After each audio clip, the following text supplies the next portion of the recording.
আচ্ছা, আজকে আমরা পড়ব হচ্ছে নাইট্রোজেন। নাইট্রোজেনেও এই NH3 আর H2S এর মতো যেটা ইম্পর্টেন্ট প্রশ্ন সেটা হচ্ছে নীতি এবং সমীকরণ লেখো। নীতি এবং সমীকরণ পরীক্ষায় বারবার আসে বিভিন্ন গ্যাস তৈরির ক্ষেত্রে। তো সমীকরণ আমি বলেছিলাম বারবার যে এক্ষেত্রে আমাদের সবসময় সমীকরণটা মনে রাখাটা সহজ, কারণ সমীকরণটা আমাদের সংকেত দিয়ে মনে রাখতে হয়।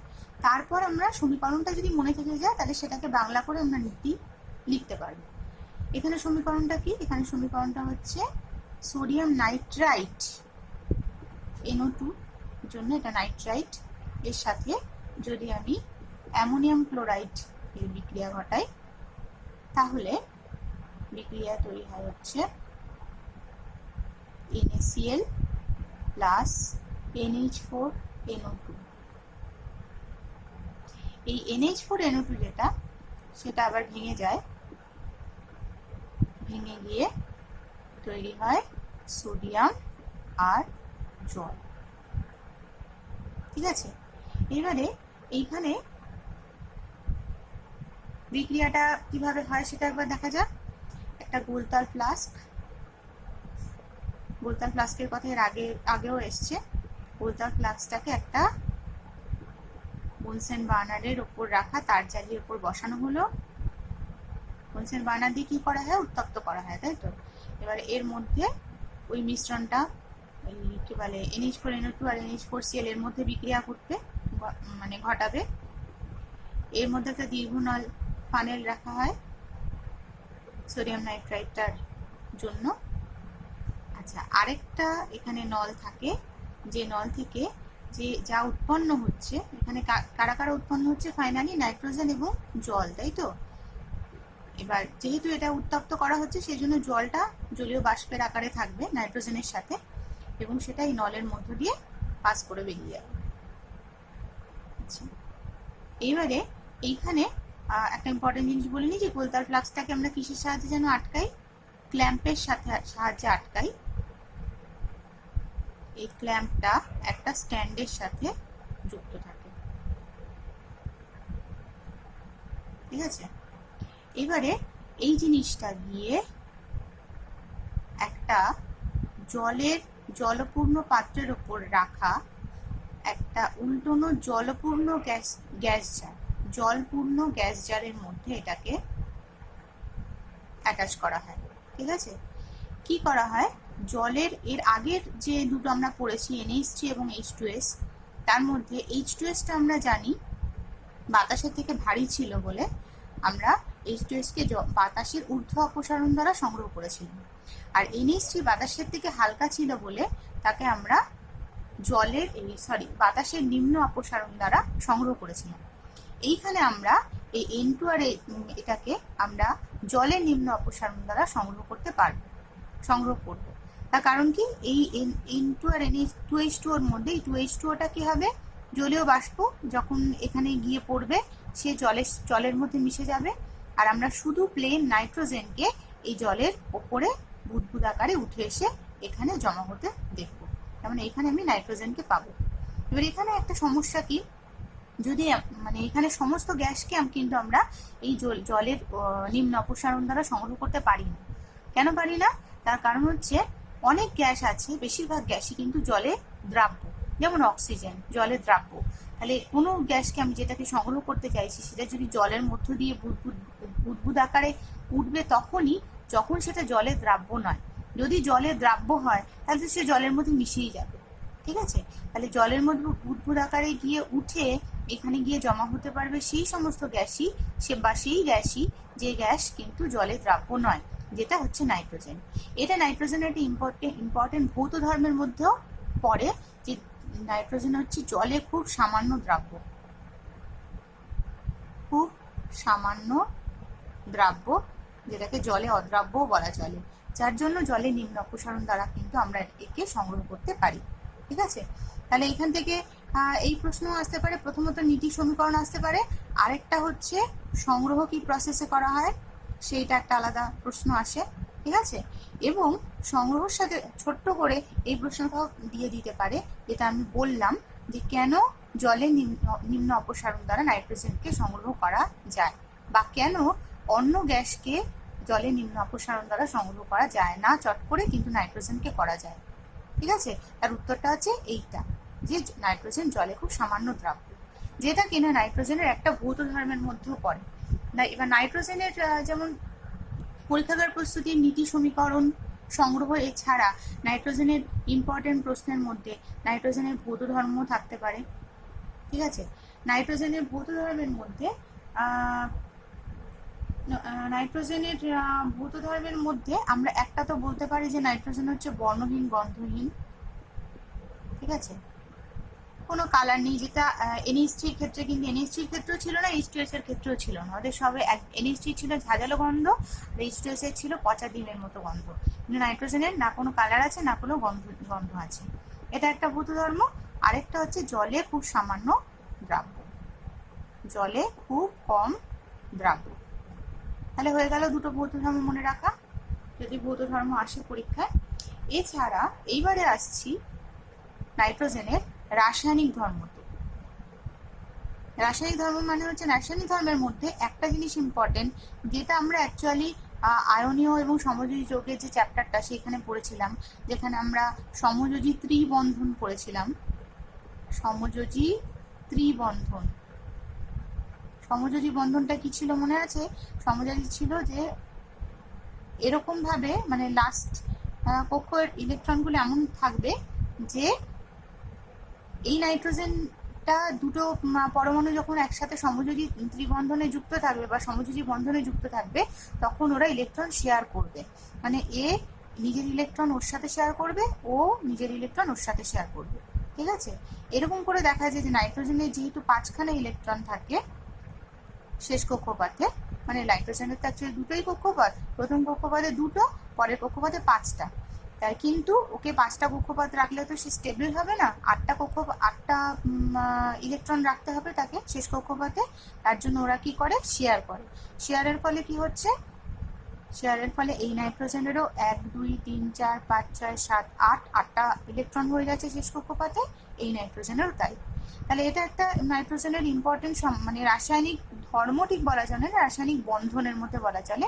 ধর্ম তো সেগুলোকে আমরা বলবো যেটা অন্য কি বলে বস্তুর সাথে বা অন্য পদার্থের সাথেও কিভাবে বিক্রিয়া করে, সেইটা আমরা ধর্মের মধ্যে মানে ফেলবো আর কি, যেটা আমরা কিছুক্ষণের মধ্যে পড়তে চলেছি।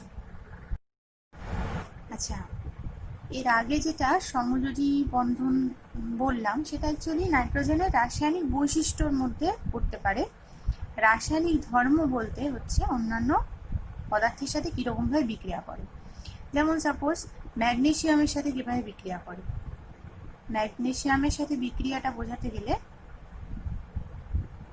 কি করা হয়, ম্যাগনেসিয়ামের সাথে বিক্রিয়ার ক্ষেত্রে একটা জ্বলন্ত ম্যাগনেসিয়ামের ফিতাকে নাইট্রোজেন পূর্ণ একটা জারের মধ্যে যদি প্রবেশ করানো যায়, তাহলে কি হয়? ম্যাগনেসিয়াম এবং নাইট্রোজেনের মধ্যে বিক্রিয়া ঘটে সাদা রঙের ম্যাগনেসিয়াম নাইট্রাইট যৌগটা তৈরি হয়। ম্যাগনেসিয়াম নাইট্রাইটের সাদা গুঁড়ো তৈরি হয়। অবভিয়াসলি এটাকে আমি যদি ইয়ে করতে চাই, তাহলে আমাকে একটা 3 বসাতে হবে। ঠিক আছে, ব্যালেন্স করতে গেলে। তাহলে এইভাবে ম্যাগনেসিয়ামের সাথে বিক্রিয়া করে। আচ্ছা, আরেকটা বিক্রিয়া কি, যেমন হাইড্রোজেনের সাথে কিভাবে বিক্রিয়া করে। হাইড্রোজেনের সাথে বিক্রিয়াটা একটা খুব ফেমাস বিক্রিয়াটা, কিন্তু বারবার পরীক্ষায় আসে, কারণ হাইড্রোজেনের সাথে বিক্রিয়া করে যেটা তৈরি করে সেটা হচ্ছে NH3, অ্যামোনিয়া, এবং সেই পদ্ধতিটাকে বলা হয় হচ্ছে হেবার পদ্ধতি। এটা খুব ফেমাস, এটা আমরা বারবারই পড়বো। NH3-তে পড়ানোর সময় সম্ভবত পড়িয়েছি হেবার পদ্ধতিতে কিভাবে NH3 তৈরি করা যায়। এক্ষেত্রে কি হয়, হাইড্রোজেন এবং নাইট্রোজেনের মধ্যে বিক্রিয়া ঘটিয়ে NH3 তৈরি করা হয়। এত বড় ইকুয়াল টু সাইনটা দেওয়ার একটা বিশেষ কারণ আছে, সেটা হচ্ছে এখানে 3 বসাতে হবে, 2 বসাতে হবে। এখানে অনেকগুলো শর্ত রয়েছে। কন্ডিশন হচ্ছে যে Fe2O3 মানে ফেরিক অক্সাইড, তারপর তার সাথে পটাশিয়াম অক্সাইড, অ্যালুমিনিয়াম অক্সাইড, এদের উপস্থিতিতে বিক্রিয়াটা ঘটে, এবং বিক্রিয়াটা 550 ডিগ্রি সেন্টিগ্রেড উষ্ণতায় ঘটে। তার সাথে এই 550 ডিগ্রি সেন্টিগ্রেড উষ্ণতায় এদের উপস্থিতিতে বিক্রিয়াটা ঘটে, এবং 200 অ্যাটমসফিয়ার তাপ, 200 বায়ুমণ্ডলীয় চাপ দরকার হয়। ATM মানে হচ্ছে 200 বায়ুমণ্ডলীয় চাপ। 1 বায়ুমণ্ডলীয় চাপ মানে হচ্ছে 76 সেন্টিমিটার পারস্তম্ভে চাপ।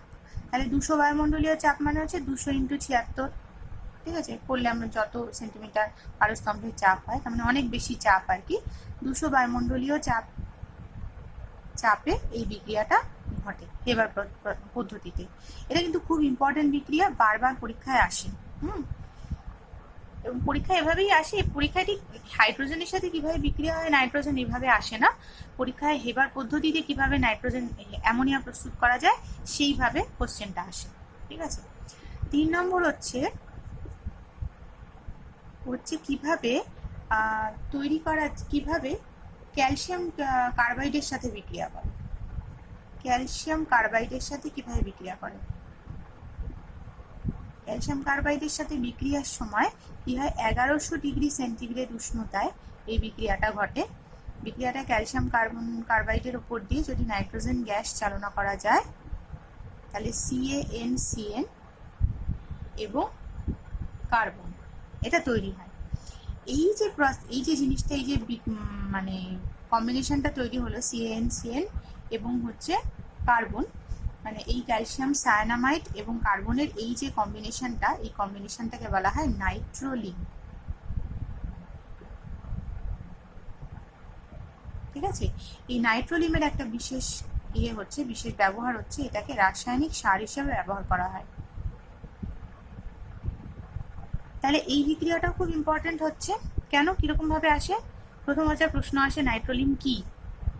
নাইট্রোলিম কি বলে যদি 1 নম্বর থাকে, তাহলে কোনো ব্যাপার না, আমি শুধু লিখবো যে ক্যালসিয়াম সায়ানামাইড, ঠিক আছে? ক্যালসিয়াম সায়ানামাইড এবং কার্বনের মিশ্রণকে বলা হয় নাইট্রোলিম। আর পরীক্ষায় 2টো প্রশ্ন খুব ইম্পর্টেন্ট, মানে খুব মানে বারবার আসে, সেটা যে নাইট্রোলিম কি এবং এর ব্যবহার কি। ব্যবহার হচ্ছে রাসায়নিক সার হিসেবে ব্যবহার করা হয়। আর আরেকটা যেটা আসে যে কিভাবে নাইট্রোলিম কিভাবে তৈরি করা হয়, বিক্রিয়া সহ লেখো, ঠিক আছে? শর্ত সহ লেখো, শর্ত সহ বিক্রিয়াটি লেখো। শর্ত মানে হচ্ছে 1100 ডিগ্রি সেন্টিগ্রেড উষ্ণতায় যে বিক্রিয়াটা ঘটে সেটাই হচ্ছে শর্ত। এটা হচ্ছে শর্ত, ঠিক আছে? যখনই কোনো বিক্রিয়া এমনি ঘটে না, তার জন্য কোনো বিশেষ অনুঘটক লাগে, তার জন্য বিশেষ কোনো বায়ুমণ্ডলীয় চাপ লাগে বা বিশেষ কোনো অনুঘটক লাগে, তখন সেগুলোকেই বলা হয় শর্ত, ঠিক আছে? তাহলে শর্ত সহ বিক্রিয়া মানে এই টেম্পারেচারটা আমাকে লিখতেই হবে। এমনিতেও কিন্তু এই বিক্রিয়াটা যদি আমাকে কেউ লেখে যে নাইট্রোলিন প্রস্তুতি রাসায়নিক বিক্রিয়াটি লেখো, তখনও কিন্তু আমাকে শর্তটা উল্লেখ করেই দিতে হবে, বলুক বা না বলুক, ঠিক আছে? তাহলে এই হচ্ছে 3 ধরনের, এদের সাথে বিক্রিয়া করে কি কি তৈরি করা যায় এবং কোন কোনগুলো ইম্পর্টেন্ট বললাম। এইবারে যেটা আমি এর মধ্য থেকে একটা বলিনি, দেখি তো 3টেই খুব আসে, ম্যাগনেসিয়াম নাইট্রাইটটাও আসে। এই ম্যাগনেসিয়ামের সাথে কিভাবে বিক্রিয়া করে নাইট্রোজেন সেটা লেখো। আচ্ছা, একটা জিনিস যেটা বলিনি, যেটা অ্যাকচুয়ালি আমার 2 নম্বরেই বলে দেওয়ার কথা ছিল, সেটা হচ্ছে অক্সিজেনের সাথে কিভাবে বিক্রিয়া করে। অক্সিজেনের সাথে বিক্রিয়া, অ্যাকচুয়ালি অক্সিজেনের সাথে বিক্রিয়াটা খুবই ইম্পর্টেন্ট। কিরকম? নাইট্রোজেন এবং অক্সিজেনের মধ্যে এমনি চট করে বিক্রিয়া হয় না। বিক্রিয়া করে নাইট্রিক অক্সাইড তৈরি হয়, এটা হচ্ছে নাইট্রিক অক্সাইড। নাইট্রিক অক্সাইড তৈরি হয়, কিন্তু 3000 ডিগ্রি সেন্টিগ্রেড উষ্ণতা লাগে এই বিক্রিয়াটা ঘটার জন্য, ঠিক আছে? এই 3000 ডিগ্রি সেন্টিগ্রেড উষ্ণতা পরীক্ষাগারে তৈরি করে, পরীক্ষাগারে এই উষ্ণতা তৈরি করে নাইট্রিক অক্সাইড, পরীক্ষাগারেও নাইট্রিক অক্সাইড তৈরি করা হয়, কিন্তু এই এত টেম্পারেচার পরীক্ষাগারে ইউজ করা হয় না, পরীক্ষাগারে অন্য একটা প্রসিডিওর অ্যাপ্লাই করা হয়, সেটা আসছি পরে। কিন্তু এই বিক্রিয়াটা কেন ইম্পর্টেন্ট? প্রথম কথা হচ্ছে অক্সিজেনের সাথে নাইট্রোজেনের বিক্রিয়ার হিসেবে, উদাহরণ হিসেবে ইম্পর্টেন্ট। আরেকটা হচ্ছে যে এই যে আমাদের মানে কি বলে,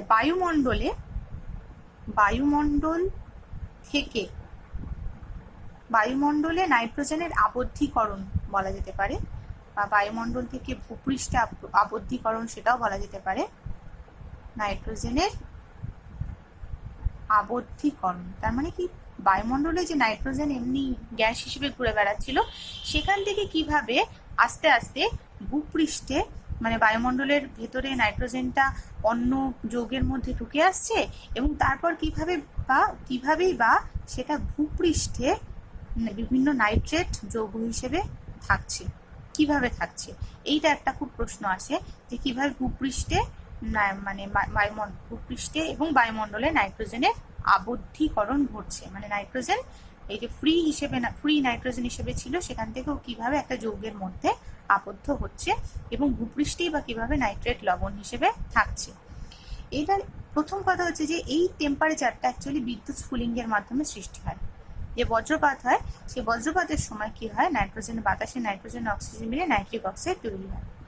এই নাইট্রিক অক্সাইড আবার বাড়তি অক্সিজেনের সাথে, এক্সট্রা যে অক্সিজেন রয়েছে সেই অক্সিজেনের সাথে বিক্রিয়া করে নাইট্রোজেন ডাইঅক্সাইড তৈরি করে। ঠিক আছে, তাহলে এইখানে যদি নাইট্রোজেন ডাইঅক্সাইড তৈরি করে হলো।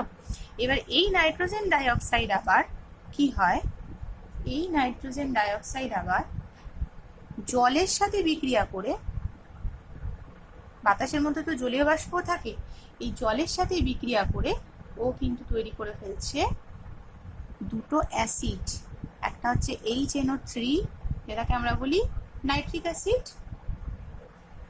এই নাইট্রিক অ্যাসিড, আর তার সাথে একটা তো তৈরি করতে পারে যে হচ্ছে নাইট্রিক অ্যাসিড এবং তার সাথে NO, এবং তার আগে ও কিন্তু HNO2ও তৈরি করতে পারে, নাইট্রাস অ্যাসিড, কিন্তু এইখানে যে বিক্রিয়াটা আমি দিয়েছি তার মধ্যেও নাইট্রিক অ্যাসিডই তৈরি করছে। ঠিক আছে, নাইট্রিক অ্যাসিডের সাথে ও তার সাথে নাইট্রিক অক্সাইডও তৈরি করছে। ঠিক আছে, এই বিক্রিয়াটাতে এই HNO3 এবার কি হচ্ছে, এটা কিন্তু কোথায় থাকছে, এটা কিন্তু বাতাসের মধ্যেই থাকছে, বাতাসের মধ্যেই নাইট্রোজেন ডাইঅক্সাইড এবং জলীয় বাষ্প বিক্রিয়া করে HNO3 তৈরি করছে। এই HNO3 যেটা আমরা সে আগে পড়েছিলাম একবার, অ্যাসিড বৃষ্টি।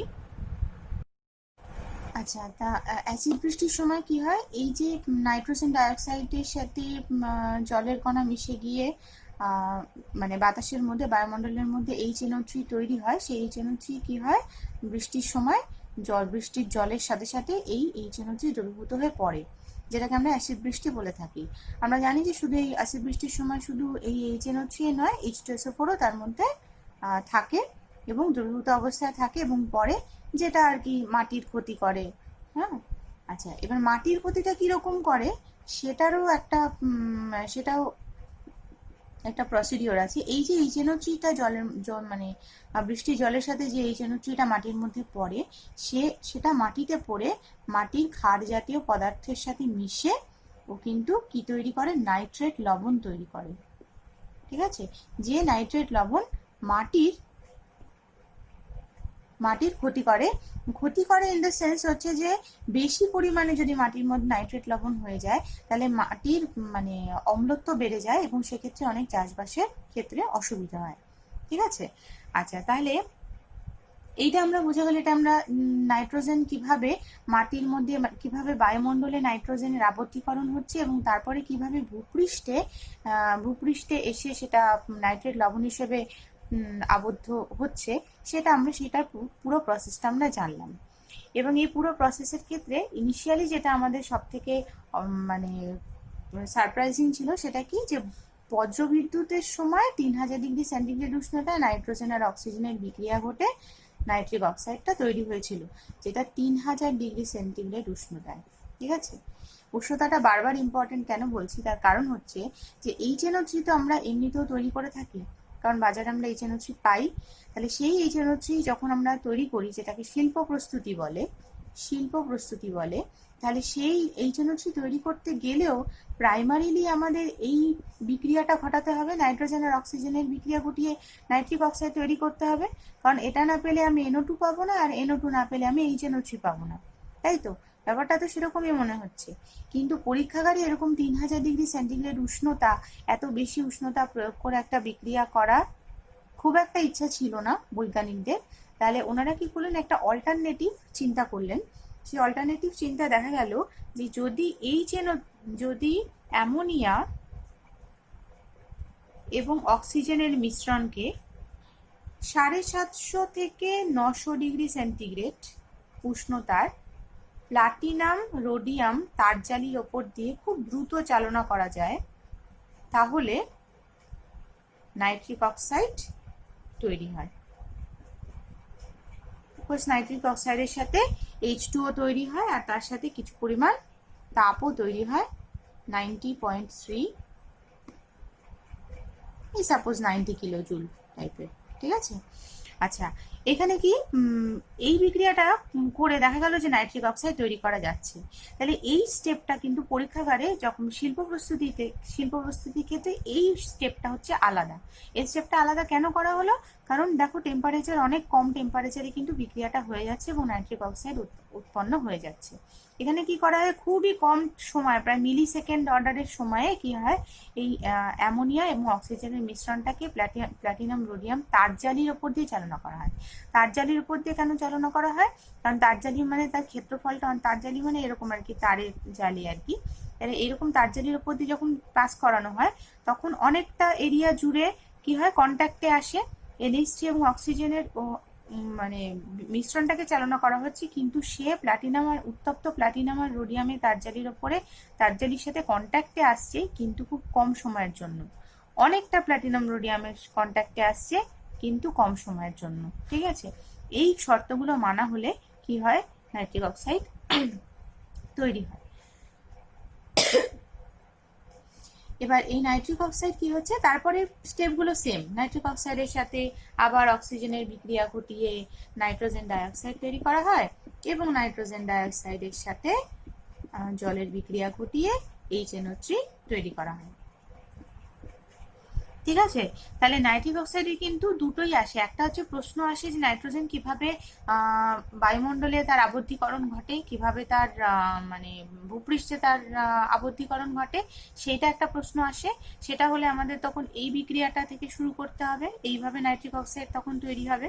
আর যদি প্রশ্ন আসে যে অ্যামোনিয়া বলছি নাইট্রিক অ্যাসিডের কিভাবে শিল্প প্রস্তুতিটা কিভাবে হয়, সেক্ষেত্রেও কিন্তু এই দুটো স্টেপ সেম থাকবে, বিক্রিয়াগুলো সেম থাকবে, শুধুমাত্র এই বিক্রিয়াটা আমাদের আলাদা করে মনে রাখতে হবে, কারণ এই বিক্রিয়াটা অনেক কম টেম্পারেচারে ঘটছে, ঠিক আছে। আচ্ছা, আরেকটা যেটা ইম্পর্টেন্ট প্রশ্ন বারবারই মানে এই চ্যাপ্টার থেকে আসে, সেটা হচ্ছে H2SO4 কে কিভাবে শিল্প প্রস্তুতি করা হয়, H2SO4 এর শিল্প প্রস্তুতি কিভাবে হয়। তার জন্য প্রথমে H2SO4 তৈরি করতে গেলে প্রথমে সালফার ডাইঅক্সাইড তৈরি করতে হয়, ঠিক আছে। সালফার ডাইঅক্সাইড তৈরি করার দুটো প্রসেস আছে, একটা হচ্ছে সালফারকে অতিরিক্ত অক্সিজেনে পুড়িয়ে সালফার ডাইঅক্সাইড তৈরি করা যায়, আরেকটা হচ্ছে আয়রন পাইরাইটিস, তাকে যদি অতিরিক্ত অক্সিজেনে পোড়ানো যায় তাহলে Fe2O3 আর সালফার ডাইঅক্সাইড তৈরি হয়, ঠিক আছে। অ্যারো দেওয়া উচিত, তার কারণ হচ্ছে আচ্ছা, এবারে সালফার ডাইঅক্সাইড তৈরি করা যায়, এই দুটোর মধ্যে যে কোনো একটা প্রসেসে আমরা সালফার ডাইঅক্সাইড ইনিশিয়ালি তৈরি করব, ঠিক আছে। তারপরে কি হবে, তারপরে এই সালফার ডাইঅক্সাইডের সাথে আবার অক্সিজেনের বিক্রিয়া ঘটানো হয়, সালফার ডাইঅক্সাইডের সাথে অক্সিজেনের বিক্রিয়া ঘটানো হয়, ঘটিয়ে তৈরি করা হয় সালফার ট্রাইঅক্সাইড, ঠিক আছে। এই যে যখন সালফার ট্রাইঅক্সাইডটা তৈরি হয় তখন সেই সালফার ট্রাইঅক্সাইড তৈরির সময় একটা অনুঘটক লাগে, সেটা হচ্ছে ভ্যানাডিয়াম পেন্টক্সাইড, ভ্যানাডিয়াম পেন্টক্সাইড, ঠিক আছে। 5টা অক্সিজেন আছে, ওই জন্য পেন্টক্সাইড। তাহলে V2O5 অনুঘটকের উপস্থিতিতে প্রায় 450 ডিগ্রি সেন্টিগ্রেড উষ্ণতায় এই বিক্রিয়াটা ঘটানো হয়।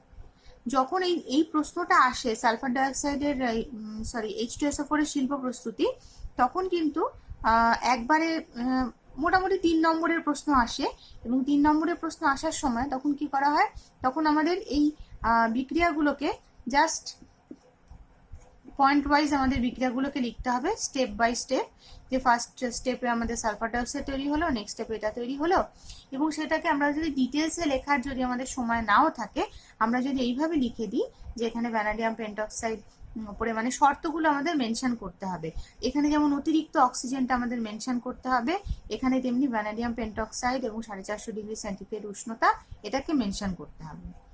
এবারে এই করা হয় কি, এরপর যে সালফার ট্রাইঅক্সাইডটা তৈরি হলো, এই সালফার ট্রাইঅক্সাইডকে H2SO4 এ সালফার ট্রাইঅক্সাইডকে 98% H2SO4 এর মধ্যে এই সালফার ট্রাইঅক্সাইডকে শোষিত করানো হয়। তার মানে কি আগে অলরেডি কিছুটা H2SO4 আমাদের থাকতে হবে, বেশি পরিমাণে H2SO4 তৈরি করতে গেলে কিছু পরিমাণ H2SO4 আমাদের কাছে অলরেডি থাকতে হবে, যার মধ্যে এই উৎপন্ন সালফার ট্রাইঅক্সাইডকে আমরা শোষিত করাবো। শোষিত করে যেটা তৈরি করব সেটা হচ্ছে H2S2O7।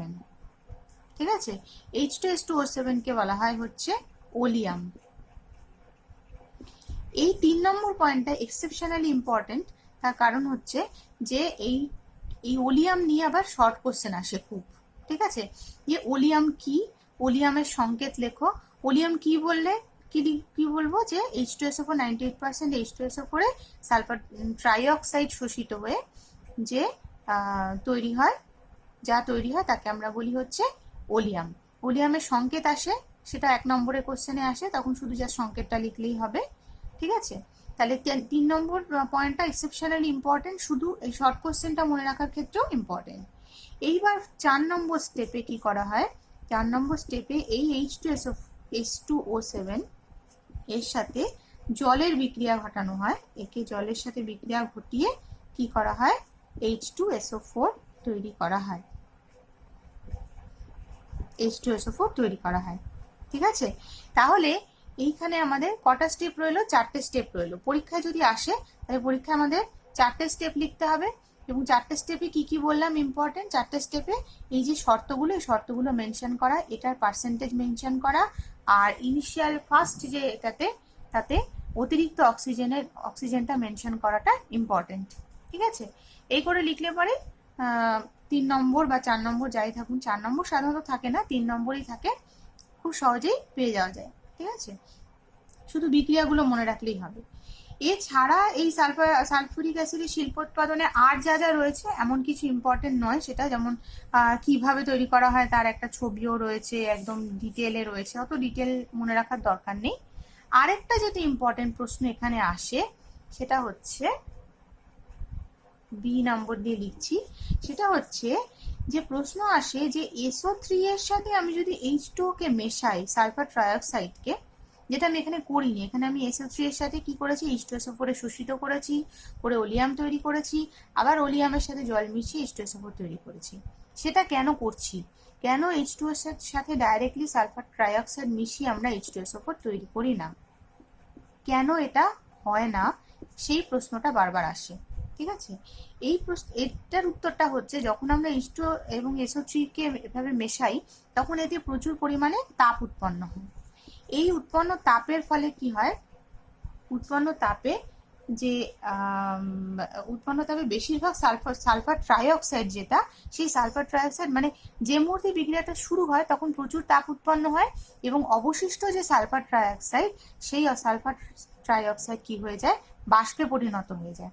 বাষ্পে পরিণত হয়ে গিয়ে সেটা কি বলে, মানে অবশিষ্ট পরিমাণ বাষ্পে পরিণত হয়, মানে ম্যাক্সিমাম পরিমাণ বাষ্পে পরিণত হয়, আর কিছু পরিমাণ শুধুমাত্র জলের সাথে বিক্রিয়া করে H2SO4 তৈরি করে। মানে বেশি H2SO4 আমরা পাই না, আর যে পরিমাণটা বাষ্পে পরিণত হয়ে গেল সেটা কি হয়, সেটা একটা ধোঁয়ার সৃষ্টি করে, যেটাকে বলা হয় অ্যাসিড মিস্ট বা ধোঁয়ার সৃষ্টি করে, যেটা কিন্তু আমাদের প্রচুর পরিমাণে তো মানে কি বলে SO3 এখানে নষ্টই করে ফেলছে এই ধোঁয়াটা তৈরি করে। প্লাস কি হচ্ছে, এই যে ধোঁয়াটা তৈরি হয় সেই ধোঁয়ার সাথে আবার যেটুকু H2SO4 আমার তৈরি হয়েছিল, সেই H2SO4 টা আবার এই SO3 এর ধোঁয়ার সাথে মিশে যায়, ধোঁয়াটা আবার এই H2SO4 এর সাথে মিশে যায়, যেটুকু তৈরি হয়েছিল।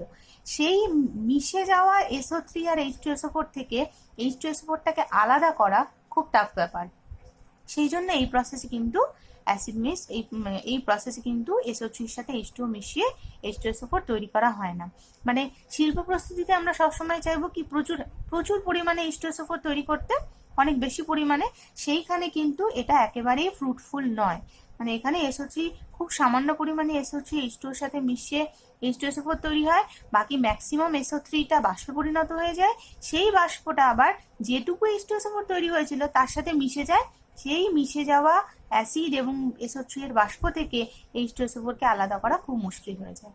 ঠিক আছে, কিন্তু এই প্রসেসটা কিন্তু কিছুটা অবশ্যই অ্যাপ্লাই করা হয়, কারণ যেটুকু H2SO4 আমাদের মানে অল্প সামান্য পরিমাণে H2SO4 তৈরির ক্ষেত্রে আমরা এটা ব্যবহার করতে পারি, এবং সেই H2SO4টাকেই কিন্তু আমরা বেশি H2SO4 প্রস্তুতিতে এই যে 98% H2SO4টা লাগছে কাজে, সেই H2SO4টা কিন্তু আমরা এই প্রসেসে বার করতে পারি। ঠিক আছে, কিন্তু যে ব্যাপক পরিমাণে H2SO4 তৈরি করা শিল্প প্রস্তুতির জন্য, তাতে কিন্তু এই প্রসিডিওরটা একেবারেই ফ্রুটফুল নয়। ঠিক আছে, তাহলে এটা একটা প্রশ্ন আসে যে কেন SO3 এর সাথে H2O মিশিয়ে আমরা H2SO4 তৈরি করি না। হলো?